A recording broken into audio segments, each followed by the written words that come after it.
sehingga sekarang totalnya menjadi 16.496 orang. Sementara kasus sembuh bertambah 285 orang sehingga menjadi 3.803 orang. Kasus meninggal ada 33 orang sehingga totalnya menjadi 1.076 orang. Sudah 383 kabupaten kota yang terdampak di 34 provinsi. Artinya sudah hampir sebagian besar kabupaten kota kita sudah terdampak. Kasus ODP akumulasi yang kita lakukan pemantauan sebanyak 262.919 orang, PDP 34.360 orang. Oleh karena itu, dari data-data ini mencerminkan bahwa kasus positif, penambahan kasus positif terkonfirmasi masih terus meningkat.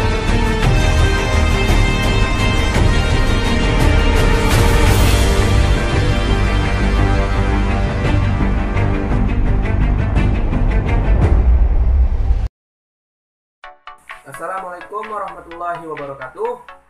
Perkenalkan, nama saya Randa Ferdiansyah dari kelas 11 MIPA 1 dan bersekolah di SMA Negeri 1 Koba, Bangka Tengah.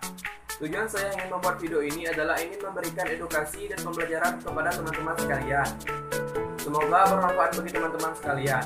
Ada 2 poin yang akan saya sampaikan dalam video ini. Yang pertama adalah bagaimana cara kita untuk mencegah penularan COVID-19. Dan yang kedua, mengenal jenis masker dan bagaimana cara pembuatan masker yang sederhana. Mari kita saksikan.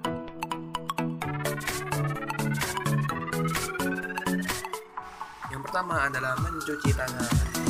Salah satu upaya pencegahan dasar virus corona atau COVID-19 adalah dengan kita rajin mencuci tangan secara rutin dan menyeluruh. Hal ini karena virus corona menular lewat droplet atau cairan tubuh yang keluar saat batuk atau bersin. Itulah sebabnya sangat penting mencuci tangan menggunakan sabun dan air yang mengalir secara detail dan menyeluruh. Para ahli merekomendasikan cuci tangan untuk paling tidak 20 detik.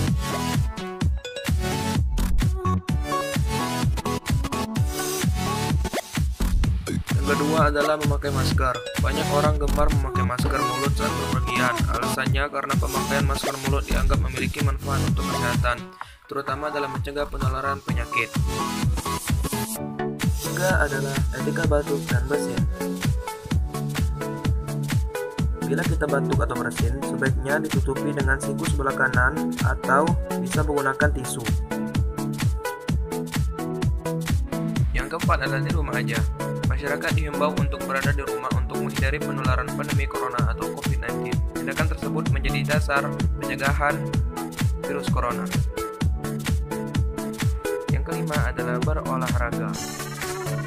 Berolahraga sangat disarankan dilakukan mengingat manfaatnya yang besar untuk menjaga kesehatan tubuh maupun kualitas hidup. Apalagi dalam masa pandemi corona COVID-19 seperti sekarang, sangat disarankan berolahraga. Yang keenam adalah social distancing. Social distancing merupakan salah satu langkah pencegahan dan pengendalian infeksi virus corona dengan menganjurkan orang sehat untuk membatasi kunjungan ke tempat ramai dan kontak langsung dengan orang lain. Kini, istilah social distancing sudah diganti menjadi physical distancing oleh pemerintah. Ketika menerapkan social distancing, seseorang tidak diperkenankan untuk berjabat tangan serta menjaga jarak sekitar 1 meter saat berinteraksi dengan orang lain, terutama dengan orang yang sedang sakit atau berisiko tinggi menderita COVID-19. Yang ketujuh adalah tidak bersalaman secara langsung. Berjabat tangan menjadi salah satu penyebab penularan virus corona dari orang ke orang lainnya. Sebab saat 2 orang berjabat tangan, mereka bisa menebalkan berbagai virus, bakteri, maupun kuman yang ada di tangan tak tertular virus corona. Yang kedelapan adalah rutin mencuci buah atau sayuran, agar sayuran atau buah yang kita makan tetap higienis dan tetap menjaga kesehatan kita. 9 adalah membersihkan benda yang sering kita sentuh dengan desinfektan. Desinfektan adalah jenis cairan pembersih yang umumnya dibuat dari hidrogen atau klorin yang bertujuan membunuh berbagai macam bakteri, virus, kuman, dan mikroorganisme berbahaya lainnya. Yang ke-10 adalah jika tangan dalam kondisi tidak bersih, dilarang menyentuh area mata, hidung, dan mulut, karena area mata, hidung, dan mulut sangat rentan terkena virus, apalagi virus corona memiliki tingkat penyebaran yang sangatlah tinggi.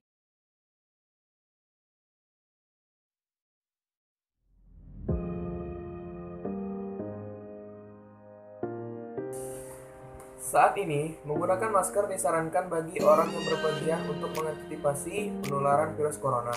Virus ini terdapat pada percikan air liur orang yang sakit ketika ia bersin, batuk, atau bahkan saat berbicara. Penularan terjadi ketika percikan air liur terhirup orang lain yang ada di sekitarnya. Jenis masker sangat beragam. Beberapa di antaranya hanya berguna untuk menangkal polusi, tapi tidak bisa menangkal penularan virus corona. Hingga saat ini, ada 3 jenis masker untuk virus corona yang disarankan kepada masyarakat. Yang pertama adalah masker kain, yang kedua adalah masker bedah, dan yang ketiga adalah masker N95. Kita akan membahasnya satu persatu. Yang pertama adalah masker kain. Sesuai dengan anjuran Kementerian Kesehatan RI, semua orang disarankan untuk memakai masker kain ketika harus berpergian keluar rumah, misalnya saat harus bekerja atau membeli kebutuhan bulanan. Jadi, jika digunakan dengan benar, masker ini tetap dapat mengurangi penyebaran virus corona di masyarakat, terutama dari orang yang terinfeksi virus namun tidak memiliki gejala apapun.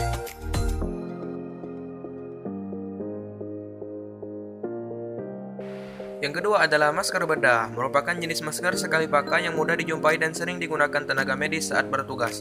Masker bedah efektif pilihan untuk mencegah penyebaran virus corona karena memiliki lapisan yang mampu menghalau percikan air liur.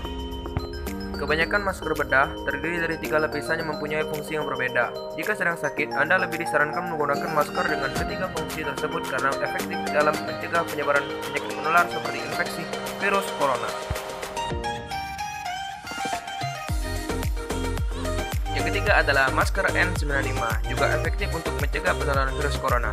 Masker yang cenderung lebih mahal dari masker bedah ini tidak hanya mampu menghalau percikan air liur saja, tapi juga partikel kecil di udara yang mungkin mengandung virus. Dibandingkan masker bedah, masker N95 lebih ketat pada wajah karena telah didesain secara pas untuk menutupi hidung dan mulut orang dewasa.